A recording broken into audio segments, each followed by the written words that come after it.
শুধুই কি দ্বিপাক্ষিক বাণিজ্য নিয়ে কথা বলেছে নাকি আরো কিছু ছিল?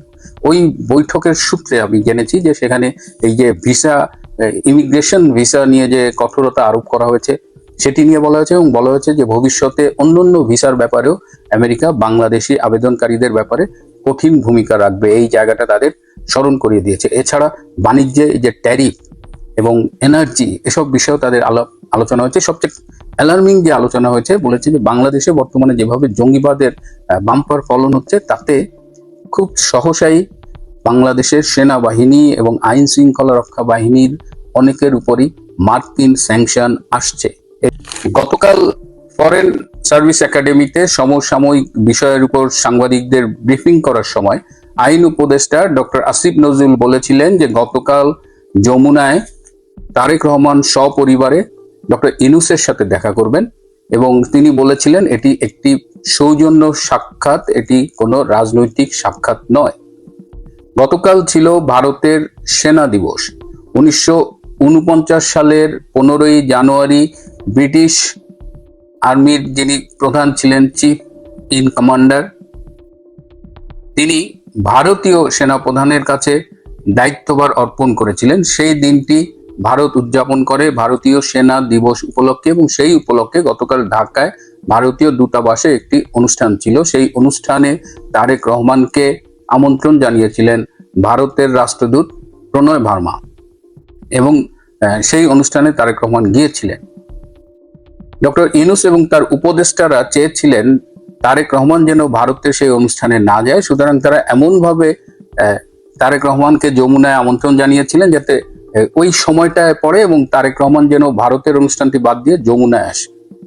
অনেকেই বলার চেষ্টা করেছেন যে তারেক রহমান বাংলাদেশে আসার পর থেকে ডক্টর ইউনূসের সাথে সরাসরি দেখা হয়নি, তাই তিনি সৌজন্য সাক্ষাৎ করবার জন্য একটা আকাঙ্ক্ষা জানিয়েছেন। কিন্তু বাস্তবতা হলো যে যমুনা থেকে ডক্টর ইউনূসের পক্ষ থেকেই তারেক রহমানকে আসার জন্য অনুরোধ করা হয়েছিল। তারেক রহমান নিজে যাননি, এখানে ডক্টর ইউনূস তাকে নিয়ে গেছেন। এবং সেই আলোচনায় কি হয়েছে সেটি নিয়ে আপনারা জানেন যে গতকাল আমেরিকার দুজন সাবেক রাষ্ট্রদূত যারা ট্রাম্প প্রশাসনে কাজ করেছেন, আমি কাল নামও বলেছি, সাবেক ভারপ্রাপ্ত under secretary of state Albert গম্বিস এবং সাবেক ambassador at large Morse Tan, Tarique Rahman 7টার দিকে যমুনায় পৌঁছেন। ভারতের সেই অনুষ্ঠানটি অ্যাটেন্ড করে তারপর তিনি যমুনায় আসেন, এবং তিনি তার স্ত্রী ডাক্তার জোবায়দা রহমান এবং মেয়ে ব্যারিস্টার জাইমা রহমানকে নিয়ে যান, এবং ডক্টর ইউনূসের ছোট মেয়ে দিনা ইউনূস তিনিও সেখানে ছিলেন। কিন্তু 7:06 পৌঁছেন। 7:18 থেকে 7:40 ডক্টর ইউনূসের সাথে তারেক রহমানের একান্ত বৈঠক অনুষ্ঠিত হয়। সেই বৈঠকে কেউ ছিল না, এবং সেই বৈঠকটি অত্যন্ত গুরুত্বপূর্ণ। এবং ডক্টর আসিফ নজরুল যে বলেছিলেন এটি সৌজন্য সাক্ষাৎ, সেটি আসলে সত্য নয়। ওই একান্ত বৈঠকে তাদের ভেতরে আসলে রাজনীতি নিয়ে আলোচনা হয়েছে। এই যে ডক্টর ইউনূস বলেছেন যে আগের দিন যে দুজন সাবেক মার্কিন কূটনীতিকের নাম বললাম, তাদের সাথে কি কি আলোচনা হয়েছে সেটি তারেক রহমানকে ইনফর্ম করেছেন, এবং সেই আলোচনায় সেখানে মার্কিন দুই সাবেক কূটনীতিক ডক্টর ইউনূসকে বলেছেন যে বর্তমানে যে ডক্টর ইউনূসের সরকারটি বাংলাদেশে রয়েছে সেটি আসলে জঙ্গিদের দ্বারা পরিচালিত একটি সরকার, এবং পুরো দেশটাকে তারা জঙ্গিদের হাতে তুলে দিয়েছে, এটি কিন্তু ডক্টর ইউনূসকে স্পষ্ট বলেছে। এবং তারা ডক্টর ইউনূসকে প্রশ্ন করেছে যে এই ইউনূসের সরকারের কি আসলেই একটা নিরপেক্ষ সুষ্ঠু নির্বাচন করবার মতো সক্ষমতা আছে কি না, এবং তারা 12ই ফেব্রুয়ারিতে ডক্টর ইউনূসের নির্বাচন করবার অ্যাবিলিটি নিয়ে প্রশ্ন তুলেছেন। এবং তারা কিন্তু এই নির্বাচনটা 12ই ফেব্রুয়ারি করার পক্ষে না, কারণ ইউনূসের পক্ষে একটা সুষ্ঠু নির্বাচন করা সম্ভব না। এবং তারা বলেছে যে সবাইকে না নিয়ে, এই কাউকে বাদ দিয়ে কাউকে নিয়ে যদি একটি নির্বাচন করা হয় তাহলে সেটি আন্তর্জাতিক এবং জাতীয়ভাবে গ্রহণযোগ্য হবে না। তারা স্পষ্ট বলেছে যে 16টি ইস্যুর মানদণ্ডে আগামী 12ই ফেব্রুয়ারি যদি কোনো নির্বাচন অনুষ্ঠিত হয় সেটি হবে বাংলাদেশের ইতিহাসের সবচাইতে প্রশ্নবিদ্ধ নির্বাচন। কিন্তু ডক্টর ইউনূস বলেছেন যে তিনি এই নির্বাচন করবেনই, তিনি আর কারো কথা শুনবেন না। এবং তিনি তারেক রহমানকে বলেছেন যে ভারত এবং আমেরিকার পক্ষ থেকে তার উপরে ভীষণ চাপ প্রয়োগ করা হচ্ছে এই ইনক্লুসিভ নির্বাচন করার জন্য, একটি সুষ্ঠু নির্বাচন করার জন্য। এবং ডক্টর ইউনূস এটাও বলেন যে এখন আমার উপরে চাপ আসছে, এই চাপগুলো ভবিষ্যতে তোমার উপরেও আসবে। এর বাইরে নির্বাচনকে ঘিরে ডক্টর ইউনূস এই মার্কিন দুই কূটনীতিককে বলেন যে নির্বাচনকে ঘিরে যেভাবে মিস ইনফরমেশন এবং ডিসইনফরমেশন চলছে তা কোনোভাবেই তারা কন্ট্রোল করতে পারছে না, এবং এটি কন্ট্রোলের ব্যাপারে তারা মার্কিন কর্তৃপক্ষের সহায়তা চান। এবং ডক্টর ইউনূসের কাছে গতকাল এই মার্কিন দুই সাবেক কূটনীতিক কিন্তু 4 পৃষ্ঠার একটি গোয়েন্দা রিপোর্ট হস্তান্তর করে। সেখানে বাংলাদেশের জঙ্গি তৎপরতার বিস্তারিত আছে এবং আপনারা একটা জিনিস হয়তো জানেন, এটা একটু পুরনো খবর কিন্তু আমি একটু আবার ঝালাই করতে চাচ্ছি, যে 2016 সালে যখন হিলারি ক্লিন্টন নির্বাচন করেছিলেন তখন ডক্টর ইউনূস তার পক্ষে কাজ করেছিলেন, তার নির্বাচনী ফান্ডে ডোনেট করেছিলেন, ক্লিন্টন ফাউন্ডেশনে ডোনেট করেছিলেন। তো এই সব বিষয় নিয়ে কিন্তু ট্রাম্প প্রশাসন নতুন করে তদন্ত করার কথা আমরা শুনেছি এবং সেটি তারা শুরু করেছে। তারা গ্রামীণ আমেরিকার ফান্ডিং সোর্স এগুলো তারা জানতে চায়। ইউনূস যখন হিলারি ক্লিন্টন হেরে যায় তখন ট্রাম্প সম্পর্কে খুব আপত্তিকর একটা মন্তব্য করেছিলেন এবং ট্রাম্পের সেটা ভোলেন নাই। এছাড়াও এই ইউনূসের সাথে জর্জ সরোসের কি সম্পর্কে এই সব বিষয় নিয়ে কিন্তু আমেরিকায় এক নতুন করে তদন্ত শুরু হয়েছে। তো এই অবস্থায় আমেরিকা এবং ভারতের যৌথ চাপের মধ্যে ইউনূস কতখানি মানে তার এই গোয়ার্তুমি যেটি দেখাচ্ছে এবং এই দুই পরাশক্তির বিরুদ্ধে গিয়ে তিনি আসলে কি করতে পারবেন সেটা একটা প্রশ্ন। এবং বাংলাদেশের মাঠ থেকে আমরা যে রিপোর্টটা পাচ্ছি তাতে নির্বাচনের তেমন কোনো পরিবেশ নেই এবং তারাও বিশ্বাস করেন যে 12ই ফেব্রুয়ারি নির্বাচন হবে না। আমার কিছু পরিচিত লোক আছে, ব্যবসায়ী আছে, যারা বর্তমান সরকারের আমলে ব্যবসা করছেন, বিভিন্ন উপদেষ্টাদের সাথে ব্যবসা করছেন। তো তারা আমাকে জানিয়েছেন যে তারা যখন উপদেষ্টাদের সাথে কথা বলেন তখন বলেন যে চিন্তা করেন না, ব্যবসা চালায় যান, আমরা আরো বেশ কিছুদিন আছি। তার মানে 12ই ফেব্রুয়ারি ইলেকশন হবে কি না এটা নিয়ে স্বয়ং উপদেষ্টাদের মধ্যেই কনফিউশন রয়েছে। এদিকে আপনারা আজকে মিডিয়ায় একটা খবর দেখেছেন যে মার্কিন বাণিজ্য প্রতিনিধি দলের পক্ষ থেকে ভার্চুয়ালি টেলিফোনে তারেক রহমানের সাথে মিটিং করা হয়েছে এবং জামাতের শফিকুর রহমানের সাথে মিটিং করা হয়েছে। সেই ভার্চুয়াল বৈঠকে ইউএস বাণিজ্য প্রতিনিধি রাষ্ট্রদূত জেমিসন গ্রিয়ার, এমিলি অ্যাশবি এরা ছিলেন, আর বিএনপির পক্ষ থেকে বিএনপির চেয়ারপারসন তারেক রহমান ছিলেন এবং তারেক রহমানের আন্তর্জাতিক বিষয়গুলো যিনি দেখেন মিস্টার হুমায়ুন কবির তিনিও ছিলেন।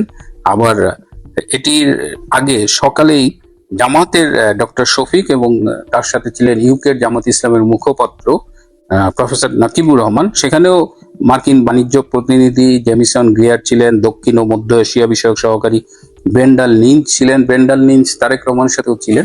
এখানে বলা হচ্ছে যে তারা দ্বিপাক্ষিক বাণিজ্য নিয়ে কথা বলেছেন। যে প্রেস রিলিজের যে ভাষাটা দেখলাম, কিন্তু আমি একটা জিনিস বুঝি না যে এই দুজনই সরকারের পক্ষের কেউ না, কিন্তু কেন বাণিজ্য প্রতিনিধি দলের পক্ষ থেকে এদের সাথে আলাপ করা হবে? শুধুই কি দ্বিপাক্ষিক বাণিজ্য নিয়ে কথা বলেছে নাকি আরো কিছু ছিল?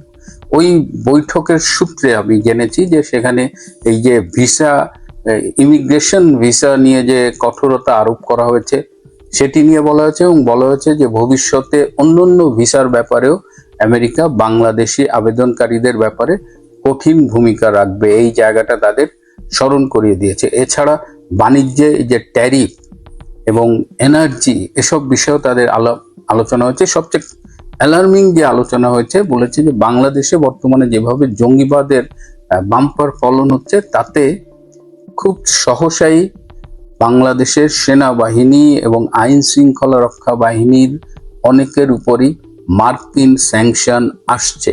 এটি তারেক রহমান এবং ডক্টর শফিক দুজনকেই এই মার্কিন প্রতিনিধি দলের পক্ষ থেকে জানিয়ে দেওয়া হয়েছে। This is an alarming thing. So এই বর্তমানে ইউনূসের 17 মাসের পারফরমেন্স, নির্বাচন নিয়ে তার যে একটা পাতানো খেলা, এটা সবাই মোটামুটি জানে যে এই নির্বাচন কি হচ্ছে, যদি হয় তাহলে সেটি নিয়ে পরে আলাপ করব। সো আমেরিকা এবং এই ভারতের প্রচন্ড চাপের মুখে ডক্টর ইউনূস এতটাই উদ্বিগ্ন যে তিনি তারেক রহমানকে ডেকে সেটি শেয়ার করেছেন। তো দেখা যাক কি হয়। দিন আগে আবার উচ্চশিক্ষা বিষয়ে একটা সেমিনারে প্রধান উপদেষ্টা বলছিলেন এনসিপির নেতাদের বিষয়ে, যে তরুণ ছাত্র নেতারা দল গঠন করেছেন, আমি নিশ্চিত তাদের অনেকেই নির্বাচিত হবেন, তাদের নির্বাচিত হয়ে শিক্ষামন্ত্রীও হবেন, এবং তাদেরকে সেই আয়োজনে আমন্ত্রণ জানানোর জন্য বলছিলেন, এরকম একটা বিষয়। এবং প্রধান উপদেষ্টা শুরুতেও এনসিপি গঠনের আগেও বলেছেন যে তিনি উৎসাহ দিয়েছেন, পরামর্শ দিয়েছেন, তাদের পক্ষে প্রচারণাও বলেছেন যে তারা কত ভালো, তাদের মধ্যে কোনো দুর্নীতি নাই, ইত্যাদি ইত্যাদি নানান রকম কথা তিনি তখনও বলেছিলেন।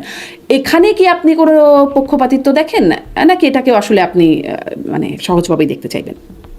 না, এটা আমি দোষ নয়, এখানে আমি অপক্ষপাতিত্ব নয়, এখানে আমি এক চোখা দেখতে পাচ্ছি। কারণ প্রকৃষ্ট একটা উদাহরণ হচ্ছে আসিফ মোহাম্মদ সজীব ভুঁইয়া, বোধহয় তার পুরো নাম। আপনি দেখেন, পকেটে টাকা ছিল না, ভাত খেতে পারেনি, এই সমস্ত কথা বলেছে না। এখন প্রাডো গাড়িতে চড়ছে। প্রাডো গাড়ি চড়া, ধরেন আমরা যারা বিদেশে বহু বছর ধরে বসবাস করছি, পরিশ্রম করে অর্থ উপার্জন করছি, আমাদের কষ্ট হবে বা আমরা কিনতেও পারছি না এরকম গাড়ি। কিন্তু বাংলাদেশে হঠাৎ করে নাই রিক্সা থেকে প্রাডো গাড়িতে চলে যাওয়া, এটা সততার লক্ষণ। আর আমি আরো একটু বলতে চাই আপনাকে, শুধু এ নয়, ওদের সাথে যারা ছিল তারা আমরা আগে জানতাম আঙ্গুল ফুলে কলা গাছ হয়, এরা তো আঙ্গুল ফুল তাল গাছ হয়ে গেছে, পুরো তাল গাছ হয়ে গেছে, এক একটা বট গাছ হয়ে গেছে। আপনি দেখেন যে প্রথমে বলেছে আমাদের বাড়ি নাই, ঘর নাই, ওই এলাকা সবচেয়ে ভাঙা বাড়িটা আমার, এখন দেখা যাচ্ছে সবচেয়ে ভালো বাড়িটা তার। রাতারাতি জমিদার পিতা, রাতারাতি আপনার কি বলে যে ধনী অভিভাবক পেয়ে যাওয়া সব ছেলেরা আলাদিনের চেরাগের মতো। প্রধান উপদেষ্টা এখন এগুলি বলতে বাধ্য, কারণ উনি তাদের কাঁধে ভর করে এসছেন। তাদের কথা আপনি বলবেন, এটা স্বাভাবিক, কিন্তু আমরা এটা নিতে পারবো না। এই কারণে আমরা বিগত পাচার, অর্থ পাচার এবং যারা ফুলে ফেপে ধনী হয়েছিলেন তাদের বিরুদ্ধে যেমন বলেছি, এখনো আমরা বলছি যে এনসিপির এই ছেলেগুলো শিক্ষামন্ত্রী হবে, এই কথাটা আমার কাছে মহা হাস্যকর মনে হয়েছে। যারা শিক্ষা সংস্কৃতির মেরুদণ্ড ভেঙে দিচ্ছে বাংলাদেশে, যারা ইতিহাস বদলে দিচ্ছে, মবক্রেসি যেটাকে বলছি আমরা, যে মবের মাধ্যমে যারা আমাদের শিল্পকলা থেকে আরম্ভ করে সাহিত্য, সংস্কৃতি, শিক্ষা, আপনি আমাকে বলেন আমাদের জীবদ্দশায়, আমি প্রায় আপনার 70-এর প্রায় দ্বার প্রান্তে উপনীত হয়ে গেছে আমাদের বয়স, তো আমি যেটা জানতে চাচ্ছি, আমাদের এই জীবদ্দশা আমরা কখনো বাংলাদেশে শিক্ষকদের এইরকম অপমান দেখিনি। এইভাবে কান ধরে জুতো পেটা করে গলায় জুতোর মালা দিয়ে এরা যদি শিক্ষামন্ত্রী হয়, তাহলে বাংলাদেশের শিক্ষা ব্যবস্থা কি হবে, সেটা কি উপদেষ্টা মহাশয় একবারও ভেবেছেন? খুবই নিন্দনীয় একটা বিষয় আপনি বলছিলেন। শিক্ষকদের আমারও শিক্ষকতা করবার সুযোগ হয়েছে, জায়গাটা আসলে খুব বিশেষ একটা জায়গা বলে আমিও বোধ করি, কিন্তু শিক্ষকদের এত দলীয় ভাবে থাকা, এটাও কি আপনার দীর্ঘ জীবনে, আপনি বলছিলেন যে অভিজ্ঞতার জীবন, সেখানে আপনি দেখেছেন যে এত দলীয় বা দলকানা শিক্ষক গোষ্ঠী হয়ে যায়? দেখুন, দলকানার জন্য আপনি অন্য ধরনের শাস্তি তাকে দিতেই পারেন, তাকে বহিষ্কার করতে পারেন, তাকে কি বলে চাকরি থেকে খেদিয়ে দিতে পারেন, তার গ্র্যাচুইটি বেনিফিট বন্ধ করে দিতে পারেন, এমনকি তাকে আইনেরও মুখোমুখি করতে পারেন, কিন্তু আপনি তার গায়ে হাত তুলতে পারেন না। কিছুতেই হাত তুলতে পারেন না, এবং আপনি তাকে গিয়ে চেয়ার থেকে টেনে তুলে নিতে পারেন না। আপনি নিশ্চয়ই দেখেছেন, শুধু পুরুষ বলে নয়, নারীদেরও তাই করা হয়েছে। এবং এই ক্ষেত্রে কিন্তু জেন্ডার কাজ করেনি, এই ক্ষেত্রে কাজ করেছে হীনতা, তাদের আক্রোশ, তাদের আগ্রাসী মনোভাব। আপনি গতকাল দেখেছেন মিরপুর স্টেডিয়ামে টুকরো টুকরো করে দিয়েছে সবকিছু, মিরপুর স্টেডিয়ামের বাইরে সেনাবাহিনীকে হস্তক্ষেপ করতে হয়েছে। আবার মবেচাই নিজেদের ক্রিকেটের জন্য গর্ববোধ করছে। এই যে স্ববিরোধিতা, ধরেন শিল্প, সংস্কৃতি, সাহিত্য, ক্রীড়া, সব জায়গায় আপনার একটা দাপট এবং রাজত্ব কায়েম করার যে একটা প্রবণতা, উষ্ণতমনতা, উত্তেজনা, এইটা কিন্তু আমি মনে করি যে সবচেয়ে বেশি আঘাত করেছে শিক্ষাকে। আপনি দেখেন, তাহলে আমি যেটা বলতে চাই, যে বাচ্চাগুলো 5-6 বছরের, যে বাচ্চাগুলো এখনো 10 বছরের নিচে, যারা প্রিয় এবং দেখে শেখে, তারা কি শিখছে?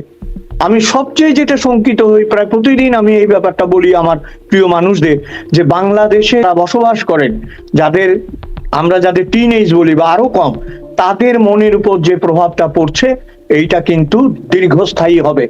আপনারা আমেরিকা থাকবেন, বলবেন আপনাদের পরিবার থাকবে বাইরে, সব রাজনীতিবিদদের, কিন্তু দেশের এই হতভাগ্য মানুষগুলো যাদের ছেলেমেয়েরা সেখানে বড় হচ্ছে, তারা একটা আতঙ্ক, একটা আতঙ্কিত জনকের ভেতর বড় হচ্ছে, যেখানে তারা শিখছে টিচারকে জুতো পেটা করা যায়। এটা কিভাবে মানবো? জি, জনাব অজয় দাশগুপ্ত, আপনি বলছিলেন যে আসিফ মাহমুদ বা এনসিপিতে তারা যেভাবে আঙ্গুল ফুলে কলা গাছ থেকে তাল গাছ বট গাছ হয়ে যাচ্ছেন, কিন্তু তাদের বিরুদ্ধে দুদকে কোনো ব্যবস্থার বিষয় আমরা দেখছি না। কিন্তু দুদককে সম্প্রতি দেখলাম আনিস আলমগীর, সাংবাদিক আনিস আলমগীর, তার বিরুদ্ধে দুদক আবার নতুন করে মামলা করেছে। এমনিতেই তিনি সন্ত্রাস দমন আইনে ইতোমধ্যেই কারাগারে আছেন, তার নামে মামলা হয়েছে, রিমান্ডেও ছিলেন, এখন কারাগারে আছেন। আপনি আসলে এই বিষয়টাকে কিভাবে দেখছেন? আমি সম্ভবত আপনার এখানে জয় মামুনের একটা সাক্ষাৎকার শুনেছিলাম, আমাদের সাংবাদিক বন্ধু, তিনি তার বিরুদ্ধে কেস দিয়েছিলেন। তিনি নিজেই জানেন না এই কেসটা কেন হয়েছে এবং তার নাম কে দিয়েছে এবং কারা এটা তাকে দিয়ে করিয়েছে, পরিষ্কার বলেছিলেন। তো এই ধরনের একটা বিষয় দেখ, আনিস আলমগীর কথা বলতে চেয়েছিল, কথা বলেছিল কিছু, এরকম কথা তো সবাই বলছে। ওই যে আপনার একটা আছে 70-75 সালে খুব জনপ্রিয় ছিল যে ধরা না যাবে না যাবে না, রক্ত দিলাম এমন স্বাধীনতা, এরকমই তো দেখছি আমি। একটা মানুষ কথা বলেছে, যখন তাকে যে ঘটনায় তাকে হয়েছে সেই দিন তো তিনি সেখানে ছিলেনই না। এবং আপনি একটু যদি গভীরভাবে দেখারও দরকার নেই, একটু ভালো দিয়ে বুঝবেন যে এই ঘটনাটা বানোয়াট এবং তাকে একটার পর একটা কেস দিয়ে পর্যুদস্ত করা হয়েছে। এটার আমার মনে হয় দুটো উদ্দেশ্য থাকতে পারে। একটা উদ্দেশ্য থাকতে পারে না, আছে দুটো উদ্দেশ্য। প্রথম উদ্দেশ্য বন্ধ করে দেওয়া দেশের ভেতরে, এবং আরেকটা হচ্ছে যারাই মুখ খুলবে তাদেরকে এইভাবে শাস্তির মুখে। এবং আমি বলবো যে এই যে সাংবাদিকতা এবং সাংবাদিকের প্রতি যে এই ধরনের অনাচার, কিন্তু আপনি দেখুন সমস্ত সাংবাদিক এবং সংবাদ মহল নিশ্চুপ হয়ে আছে, মিনমিন করে প্রতিবাদ করছে।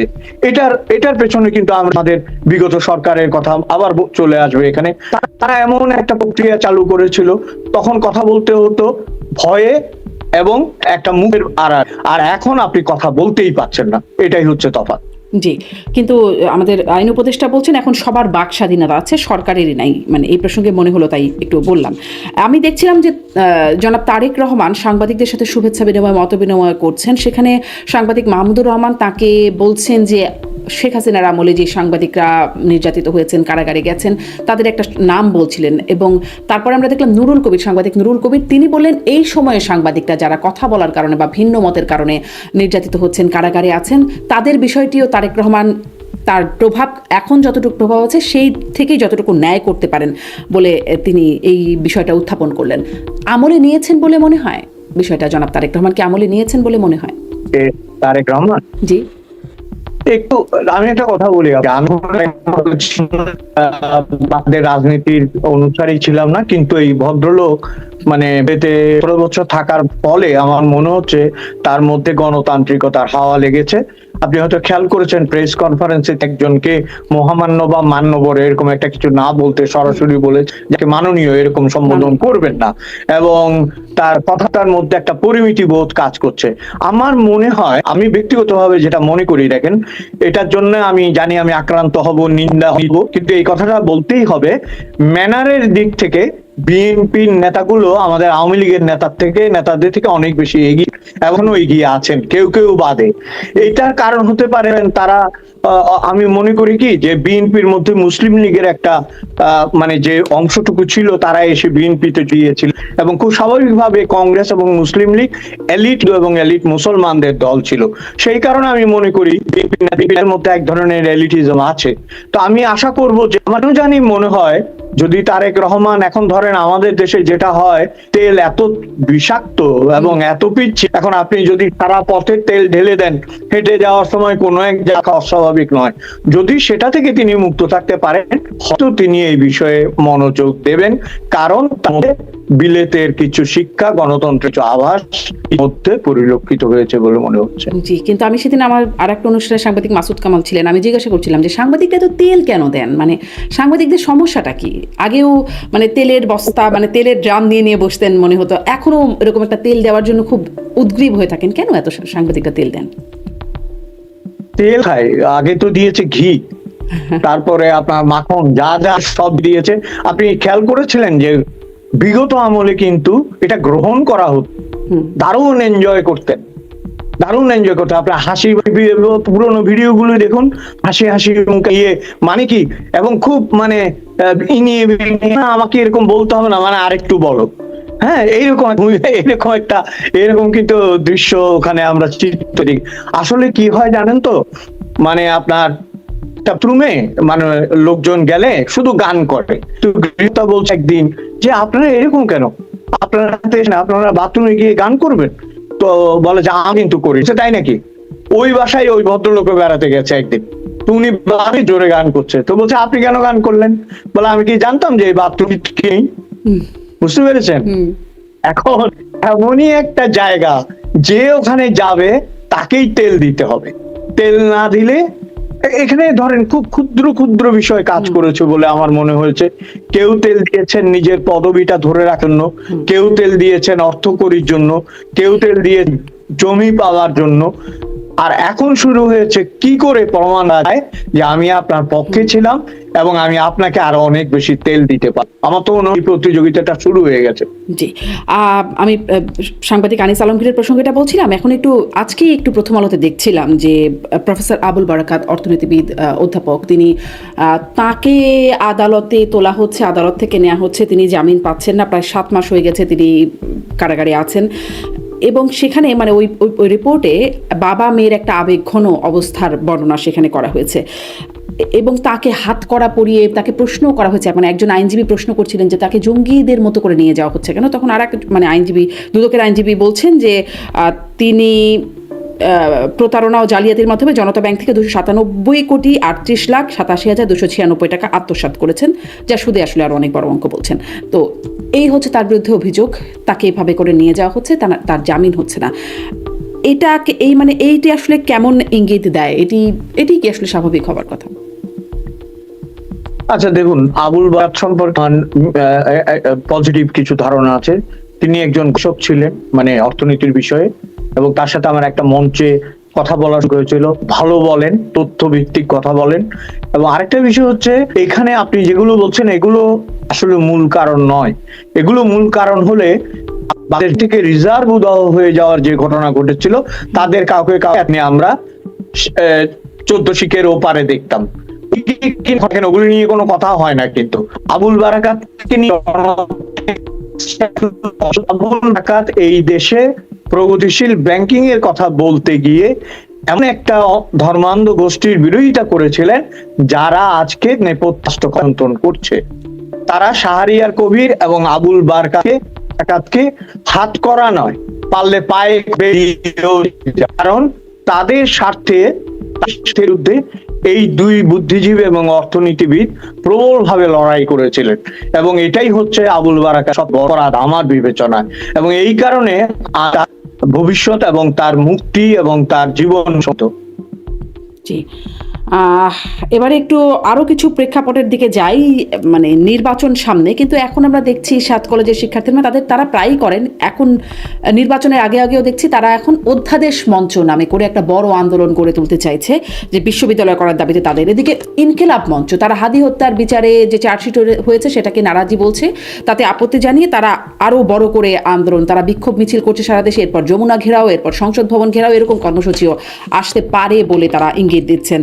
অন্যদিকে লুট হওয়া অস্ত্র উদ্ধার হয় নাই, মাঝে মাঝেই দেখা যাচ্ছে গুলির ঘটনা, বিভিন্ন রাজনৈতিক নেতা বা কর্মীরা তাদেরকে গুলিবিদ্ধ হয়ে মারা যাওয়ার ঘটনা হাদি হত্যার আগে পরে হয়েছে ঘটনাগুলো। একটা মামলাও রিটও হয়ে গেছে যে লুণ্ঠিত অস্ত্র উদ্ধার না হওয়া পর্যন্ত জাতীয় নির্বাচন স্থগিত চেয়ে রিট হয়েছে হাইকোর্টে। এখন মানে সেই পুরনো প্রশ্নটা, এত কিছু যে ঘটছে এগুলো কি বিচ্ছিন্ন নাকি এর মধ্যে কোনো আসলে পেছনে কোনো ক্রীড়ানক হিসেবে কিছু কাজ করছে? কি মনে হয়? দেখুন, এটা তো 100% সবাই বুঝতে পারে যে এটার পেছনে যদি শক্তি না থাকে, কারণ যাদের কথা আপনি বললেন ঠিক আছে, ওই পর্যন্ত আন্দোলনে হাজার হাজার মানুষ এসছে, বলতে গেলে লক্ষ মানুষও হয়তো হয়েছে, ঠিক আছে, তারা সার্থক হয়েছে। পরে তারা তো আস্তে আস্তে ক্ষয়িষ্ণু হয়ে গেছে। এমন অবস্থা দেখবেন 15-20 জন, 50 জন, 100 জন, 500 লোক, তাদের কি শক্তি আছে এগুলি করার? পেছনে টানানো হচ্ছে। এবং একটা জিনিস আপনার, আমি এটা খুব পরিষ্কার করে বলতে চাই, ধরেন যে রাজনীতি যদি না থাকে, রাজনৈতিক সরকার যদি না থাকে, তাহলে রাখেন না কেন, তার তো আসলে দরদ নেই। দরদ কেন থাকবে? আপনি আপনার বাচ্চার প্রতি যে দরদ, আপনার আয়ার কি সে দরদ থাকবে? কেয়ারটেকারের কি সে দরদ থাকবে? কেয়ারটেকার তার কর্তব্য কর্ম করবে। এবং ভাত হবে, মাছ খাওয়া হবে, সব খাওয়া হবে, গলায় কাঁটা লেগে গেলে একটু হারিয়ে বের করে আনবে না, বা আপনার মতো উদ্বিগ্ন হবে না আপনার তার এটা। তো আমার মনে হয় যে এই জায়গাটাতে যারা এটি দিয়ে এগুলো করাচ্ছে তারা ঠিক পরিকল্পিত ভাবে কি করলে কি হয়, আমার মনে হচ্ছে একটা প্রেসার গ্রুপ বা যেটা আমরা বলছি যে এটাকে রাখা হচ্ছে যাতে আরো নির্বাচনের সময় হাতিয়ে নেওয়া যায়, কোয়ালিশন হাতিয়ে যায়, বিরোধী দল হাতিয়ে নেওয়া যেতে পারে, আসন হাতিয়ে নেওয়া যেতে পারে, ভয় লাগিয়ে অনেক কাজ করানো যেতে পারে। এবং যে ভয়টা বাংলাদেশ এখনো কাটিয়ে পারে, কি করে কাটিয়ে উঠবে? এই দেশে সবচেয়ে নিরাপত্তা বাহিনীর কাছের মানুষ, মানে আমাদের নিকট মানুষ, সেই পুলিশ হত্যারই কোনো বিচার হয়নি, পুলিশ হত্যা নিয়ে কোনো কথা হয় না, এই দেশে মিলিটারির অস্ত্র কেনা হয়ে। এবং আপনি দেখেন এইরকম একটা হঠাৎ ক্ষিপ্র হয়ে যাওয়া সমাজ এবং এই মাঠে নামিয়ে যে ফায়দা লোটা, সেই প্রক্রিয়াটা এখনো আমার মনে হয় নির্বাচনের চাইতেও নির্বাচনের আগে এবং পরে এদের কি প্রভাব দেখা উচিত। এবং যারা সবচেয়ে যেটা মূল কথা যেটা বলতেছিলাম যে ওই যে অভিভাবকত্ব, অভিভাবক শূন্য, এইটা বারবার প্রমাণ হচ্ছে। আপনার ভালো খারাপ যাই বলি না কেন, আগের সরকারের আমলে কেউ না কেউ বেরিয়ে এসে কথা বলতো, এমনকি এসে নিয়ে কথা বলতেন, এবং তিনি কথা বললে ওই সমস্যাটা ভালো থেমে যেত। কিন্তু এখন ওই ভরসার জায়গাটুকু বাংলাদেশে কিন্তু মানুষ করেন, মানুষ কিন্তু কে ক্ষমতা থেকে গেছে, কে ক্ষমতায় আসবে চেয়ে বেশি ক্ষিপ্ত হয়েছে যে তারা যা চেয়েছে তা পায়নি, তাদের শান্তি গেছে, তাদের স্থিরতা গেছে, তাদের উন্নয়ন গেছে, এমনকি তাদের আমেরিকার ভিসাও গেছে। মবের অত্যাচার সহ্য করা ছাড়া তাদের সামনে তো আর কিছু নাই। জি, মানে আমাদের প্রধান উপদেষ্টা বলেছিলেন, মানে আপনি বলছেন কি কি গেছে, প্রধান উপদেষ্টা তো বলেছিলেন দায়িত্ব নেবার পর যে বাংলাদেশ, সবাই বাংলাদেশ হতে চাইবে, বাংলাদেশ একটা প্রেরণা যোগাবে। কিন্তু আমরা সম্প্রতি দেখলাম নেপালের অন্তর্বর্তীকালীন সরকার প্রধান তিনি বলছেন, দুঃখিত, তিনি বলছেন যে বাংলাদেশ হতে দিতে চাই না, আমরা নেপালকে বাংলাদেশ হতে দিতে চান না। হ্যাঁ, যেখানে মানে আগে পাকিস্তানের পার্লামেন্টে বলা হতো বাংলাদেশ হয়ে দেখাও, আগে বাংলাদেশ হয়ে দেখায়, সেখানে এখন বলা হচ্ছে যে বাংলাদেশ হতে দিতে চায় না। এটা আসলে কি বার্তা? মানে অনেক কিছু নাই নাই বলছেন, নতুন বন্দোবস্ত কি হলো সেটাও একটু শুনি। দেখেন, এটা যেটা বললে সুশীল আর কি যিনি বলেছেন এই কথাটা, আমি আমার একটা ফেসবুকে আমি লিখে, আমার মনে হয়েছে কি জানেন তো, নারী হচ্ছে মহিলা এবং আগেই টের পেয়ে গেছেন যে বাংলাদেশ কোন জায়গায় যাচ্ছে, করেছে যাই হোক দেশকে আমি বাংলাদেশ হতে দিব না। এবং যে রেফারেন্সটা আপনি দিলেন পাকিস্তানের কথা, পাকিস্তানের বুদ্ধিজীবীরা, আমার এখনো মনে হয় পাকিস্তানের একেবারে আপ ক্লাস বুদ্ধিজীবীদের একটা আলোচনায় আমাদের দেশ নারীর উন্নয়ন নিয়ে ওরা আলাপ করতে করতে বলেছিল যে সুইজারল্যান্ডের জন্যই আমাদেরকে আগে বাংলাদেশ হতে দাও। এই জায়গাটা থেকে আমরা কোথায় নেমে এসেছি? আপনি বললেন যে দেখুন ইদানিং একটা কথা তো সত্যি, যেসব দেশেই নোবেল শান্তি পুরস্কার গেছে সেসবই দেখাচ্ছে না কোনো ধরনের একটা অশান্তি তৈরি হয়েছে। এটা দুটো কারণ হতে পারে, এক ব্যক্তি যখন সমাজ জাতি ছাপিয়ে বড় হয়ে ওঠে সেটাও তো একটার এক নায়ক, তাই না? এবং সেই ইমেজটা যখন সবকিছুর চাইতে বড় হয়, শত্রু কিন্তু সবচেয়ে বড় শত্রু, তখন হয়তো তার ছায়া শত্রুই তাকে। এবং দুর্ভাগ্যজনক ভাবে আমরা নোবেল বিজয়ীর হাতে পড়ে শান্তি পরিবেশে অশান্তির সবচেয়ে খারাপ জায়গায় চলে এসেছি। এবং আপনি বললেন অনতিরও একটা চূড়ান্ত পর্যায়ে আমরা নেমেছি, যেখানে ভিসা বন্ধ, যেখানে নেপালের মতো দেশ, নেপাল এখনো আমাদের চাইতেও বহু অংশে পিছিয়ে, অথচ নেপাল বলছে যে বাংলাদেশ হতে দেব না। এই যেটা আপনার হতাশার কথা, এই যে একটা আমাদের আসলে উত্তেজিত হওয়াটা কিন্তু হচ্ছে না কিন্তু, এবং দেখেন হতাশ হলেও বলতে পারছেন না। বারবার আপনাকে যেটা বলছি, এখন যারা বাস করছে তারা অনেকটা মাছ নয়, জিয়ানো মাছের মতো বেঁচে আছি, কিন্তু তাদেরকে পুকুরে ফেলতে হবে, রাজনীতি পারবে তাদেরকে আবার, তখন তারা ওখানে সাঁতরাবে, একে অপরকে মারবে, আবার উঠে সার্ভাইভাল অফ দ্য ফিটেস্ট আমরা দেখতে পাবো যদি রাজনীতি ফিরে আসে। মানে আমি প্রসঙ্গক্রমে বলছি, কোনো একটা উপদেষ্টা আপনার নেগেটিভ কথা ছাড়া আপনি কোনো পজিটিভ কথাই আপনি শুনবেন। বছরে বাংলাদেশে পজিটিভ কথাবার্তাই বন্ধ হয়ে গেছে, এটা বাংলাদেশকে অবনত করার একটা বিশাল কারণ বলে আমি মনে করি। জি, কোনো মানে একটু নেটে একটু সমস্যা হচ্ছে, কথাগুলো মাঝে মাঝে কেটে কেটে যাচ্ছে। আশা করি যদি মানে ভালো করার কোনো উপায় থাকে শেষের চেষ্টা করতে পারেন, অথবা আমি কন্টিনিউ করি যে আপনি ক্রিকেট অঙ্গনের কথা বলছিলেন। ক্রিকেট অঙ্গনের কথা বলছিলেন, ক্রিকেট অঙ্গনের কথা একটু আসি, যে সেখানে তো সমস্যা দেখতেই পাচ্ছি। শুরু হলো সেই ভারতের আইপিএল থেকে মোস্তাফিজকে বাদ দেয়া, তারপরে আমরা বিশ্বকাপ খেলতে যাব না এই সিদ্ধান্ত, মানে ধারাবাহিকতাগুলো একটু বলছি। তারপরে তামিম ইকবালের একটা মন্তব্য যে একটু এটা আবেগ দিয়ে না, এটা আমাদের ভবিষ্যতের কথা চিন্তা করে সিদ্ধান্ত নেওয়া উচিত। বিসিবি পরিচালক নাজমুল তিনি বলে ফেললেন যে তিনি ভারতের দালাল তামিমকে। তার পাশে দাঁড়ালেন বিসিবির আরেক পরিচালক সঙ্গীত শিল্পী আসিফ আকবর, তিনি বললেন বিদেশি দালালদের এখন চিনে রাখা দরকার আর কি, তাছাড়া ইতিহাস নিয়ে সংশয় থাকবে। এখন দেখলাম যে নাজমুল ইসলাম তারপরে শুরু করলেন যে ক্রিকেটাররা মানে ক্ষতিগ্রস্ত হবে, বিশ্বকাপ না খেললে বিসিবি ক্ষতিগ্রস্ত হবে না, এবং তাদের কাছ থেকে কি টাকা ফেরত চেয়েছি, কোটি কোটি টাকা, মানে অনেক টাকা খরচ করা হয়েছে তাদের জন্য, কিন্তু তারা একটা বিশ্বকাপ আনতে পারেন নাই, এরকম কথা। তারপরে ক্রিকেটারদের আপত্তি, নাজমুলকে অব্যাহতিও দেওয়া হয়েছে। আমরা দেখেছিলাম পিনাকি ভট্টাচার্য, প্রবাসী অনলাইন অ্যাক্টিভিস্ট এবং প্রভাবশালী অ্যাক্টিভিস্ট, তিনি বলেছেন যে নাজমুলকে কে সরায়, নাজমুল থাকবে দেখি কে তাকে সরায় তার পোস্টে। এই যে ঘটনা পরম্পরা, আপনার কাছে কি মনে হলো, এগুলো কেমন হলো, কেন হলো? এই ক্রিকেট নিয়ে এইটা যে ঘটেছে, আমি যে কোনো পক্ষে বলতে গেলে এটা নিয়ে কথা হবে এবং গালাগালি করা হবে, কিন্তু সত্যটা হচ্ছে, দেখেন, বারবার যখন আমি কাউকে আক্রমণ করব, বিষোদ্গার করব, সেও এক পর্যায়ে করবে, রিটেলিয়েশন তো হবেই না।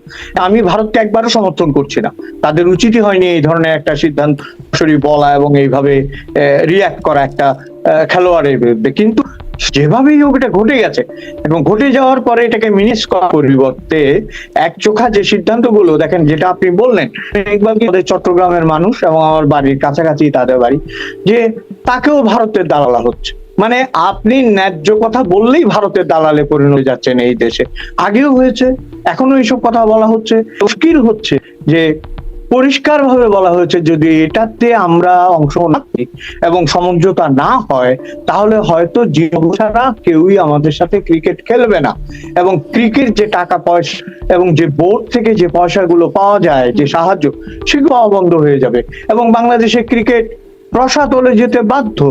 ধরেন একজন খেলোয়াড়ের জন্য আমার মনে হয় সবসময় ওয়ে টু কম্প্রোমাইজ, কথা বলে আলোচনা অনেক কিছু সমাধান যায়, কিন্তু এইখানে এটা একগুঁয়েমিতে চলে গেছে। একজন উপদেশ দেখলাম তিনি নাক গলিয়েছেন এবং তিনি বড় বড় কথা বলেছেন, অথচ জয়শঙ্কর যখন তাকে দেখলাম বিগলিত ভাবে তার সামনে দাঁড়িয়ে থাক, তার মুখের হাসি যায় না, অথচ জয়শঙ্কর পাথরের মতো নির্মম। তাহলে এই যে আসিফের কথা বললেন, তিনি তো বলিউডে গান গিয়ে পোজ দিয়েছিলেন যে মানে জীবন সার্থক হয়ে গেছে, বিয়ে করেছে। তো নিজের বেলায় আপনি ইন্টারন্যাশনালি অ্যাকসেপ্টেড হচ্ছেন, ভারতে নিজেকে অ্যাকসেপ্টেন্সটাকে সেলিব্রেট করছেন, আর ক্রিকেটের কথা হচ্ছে আপনি বিধ্বংসী ভূমিকা নিচ্ছেন। তামিম ইকবালের ভারতের দালাল, সাকিবকে খেলতে দিচ্ছেন না, মাশরাফির পুড়িয়ে দিয়েছেন। তো দেখে শুনে আমার যেটা মনে হয় যে যখন কাটাই হয়েছে জাহান্নাম ক্রিকেট, তাহলে আর বাকি থাকবে কেন ক্রিকেট, এরকম কিছু একটা। জি, একদম শেষের দিকে শেষ প্রশ্ন করি যে আওয়ামী লীগ প্রচারণা চালাচ্ছে নো ভোট নো ভোট, তারা বলছে যে ভোট বর্জন করবার কথা। আপনার কি মনে হয়? অন্যদিকে আমরা দেখছি যে জামাত এবং বিএনপি দুপক্ষই বেশ বেশ মানে সরাসরি আওয়ামী লীগের ভোট টানার চেষ্টা করছে। আসলে কি হবে, আওয়ামী লীগের ভোটাররা তাদের আহ্বানে সাড়া দেবে, নাকি আওয়ামী লীগের যে আহ্বান সেটিতে সাড়া দেবে? দেখুন, এখন আওয়ামী লীগ যারা পাঁড় সমর্থক এবং যারা স্টেট, আমি বলবো যাদেরকে সবাই ভোট কেন্দ্রে যাবে না, অমনিতেও যাবে না, তারা গেলক্রান্ত হবে, এবং তাদের অনেকেই আসলে হয় আত্মগোপন করে আছেন। আওয়ামী লীগের এই মানে আপনার যে আবেদন বা যে প্রচার, সেটা তারা করতেই পারে তাদের রাজনৈতিক স্বার্থ। আমার জানি মনে হয় মানুষ ভোট দিতে যাবে। ভোট দিতে যার তিনটে কারণ আমার কাছে গ্রহণযোগ্য বলে মনে হয়েছে। প্রথম কারণ হচ্ছে বহু বছর মানুষ দেয়নি, তাহলে মানুষ উঠবে না, এটা একটা বিষয়। দ্বিতীয় বিষয়, অতিষ্ঠ হয়ে গেছে মানুষ এই মব এবং রাজনৈতিক কর্মকাণ্ডে, এটা থেকে পরিত্রাণের জন্য অনেক মানুষ যাবে। আর তৃতীয় হচ্ছে বিএনপির একটা স্ট্রং সাপোর্ট বেস আছে, যেটা আওয়ামী লীগ নেই। আওয়ামী লীগের অনেকেই আসলে বিএনপি কে সমর্থন করে এই যাত্রা নিজেদের যান বাঁচাতে চাইবে বলে আমার। এবং আমার আরেকটা কথা মনে হয়, অনেক কাগুজে আহ্বান হয়তো অন্তর থেকে আওয়ামী লীগও চায় সরকার এসে অন্তত এই সরকারটা হতে যাক, আমার মনে হয় এরকম। জি, আপনি তাই মনে করছেন। একটা অভিযোগ ভারতের প্রতি, ভারত নিয়ে যেহেতু অনেক কথা হলো, তারা বাংলাদেশের মানে যেই মূল অভিযোগটা বাংলাদেশের প্রতি তোলে অন্তত আনুষ্ঠানিকভাবে, সংখ্যালঘু নির্যাতিত হচ্ছে বাংলাদেশে। কদিন আগে দীপু বিশ্বাস তার সাথে যে নির্মম ঘটনাটি ঘটে গেল, প্রায় দেখা যাচ্ছে যে বিভিন্ন জায়গায়, যেমন সিলেটের গোয়াইনঘাটে দেখলাম, সেখানে এক সংখ্যালঘু পরিবারের বাড়িতে আগুনের ঘটনা ঘটেছে। মানে আপনি কি আপনার নিজের অভিজ্ঞতা থেকে একটু বলবেন, আসলে ধরেন আপনার চেনা এরিয়া, পরিবার পরিজন, আত্মীয় স্বজন দেশে যারা আছে, তাদের কি বিশেষ কোনো কমপ্লেন আছে, নাকি বরাবর যেরকম থাকে সেরকমই? আসলে আমাদের দেশে তো আসলে একটু সমস্যাই থাকেন সবসময় কম বেশি, সেরকমই নাকি কোনো বিশেষ পরিস্থিতি? দেখুন, যে কোনো দেশে সংখ্যালঘু হয়ে জন্মানোটা এক ধরনের অপরাধ, একটু ভীতির থাকতেই পারে। আমি ব্যক্তিগতভাবে ফিল করিনি, আমি সত্যি বলছি যেটা, আমি ব্যক্তিগতভাবে আসলে ওই ধরনের সংখ্যালঘু তত্ত্বে সেভাবে বিশ্বাস করিনি। কিন্তু হ্যাঁ, আতঙ্কে আছেন এটা আমি জানি। এই আতঙ্ক আপনি যেটা বলছেন কি বিগত সরকারের আমলেও হয়নি? থেকে যাবার অল্প আগে কুমিল্লায় যে পুজোর সময় যেটা হলো, মারামারিটা হয়েছিল, এবং এর পরবর্তী একটি টক শোতে আমি এই জন্য আপনাদের আমলে বড় হচ্ছে গত 14 বছরে এদের ভেতরে এই ধরনের অসাম্প্রদায়িকতা কাজ করেনি, এটা কি আপনাদেরকে পীড়িত করে না? সাথে যিনি সহ আলোচক ছিলেন আওয়ামী পন্থী, তিনি এটা খুব মানে মাইন্ড করে এটার জন্য। কিন্তু মুশকিল হচ্ছে প্রত্যেক আমলে এটা যেটা মনে হয় বাড়াবাড়ি ধরনের কিছু ঘটনা ঘটেছে। পরিচিত সহকর্মী এক সময়ে সে বলেছে যে জন্য পরিচয়ের জন্য, এবং আপনি খেয়াল করবেন বিভিন্ন জায়গা থেকে সুকৌশলে তাদেরকে সরিয়ে দেওয়া হয়েছে অবিশ্বাস এবং অনাস্থার কারণে, যেটার কি আমি জানি না। আর দ্বিতীয় বিষয় হচ্ছে, দেখেন, বাংলাদেশ দাঙ্গা সম্ভব নয়, দাঙ্গা লাগবে না, এটা আমার একটা দৃঢ় বিশ্বাস। কিন্তু দাঙ্গা চাইতেও অধিক করা যেতে পারে অর্গানাইজড ওয়েতে, কোন রাজনৈতিক শক্তি তাকে মদত যোগায়। আমার মনে হয় সেইখানে সংখ্যালঘুরা অনিরাপদ। সেটা শুধু হিন্দু বলে নয়, আমাদের যারা প্রগতিশীল মুসলমান আছেন, যারা সংখ্যাগুরু মুসলমান, তারাও আসলে এক ধরনের বিপন্নতা আছেন। বিপন্নতা কাটাবার জন্যই রাজনীতি, বিশেষ করে সংস্কৃতির বড় ভূমিকা থাকার কথা ছিল, যেটা বিগত আমলে ধ্বংস করে দিয়ে, যে কারণে সংস্কৃতি রুখে দাঁড়াতে পারছে না, সব মুখ করে আছে, রাজনীতি অকেজো। সুতরাং তাদের বাঁচা দিকে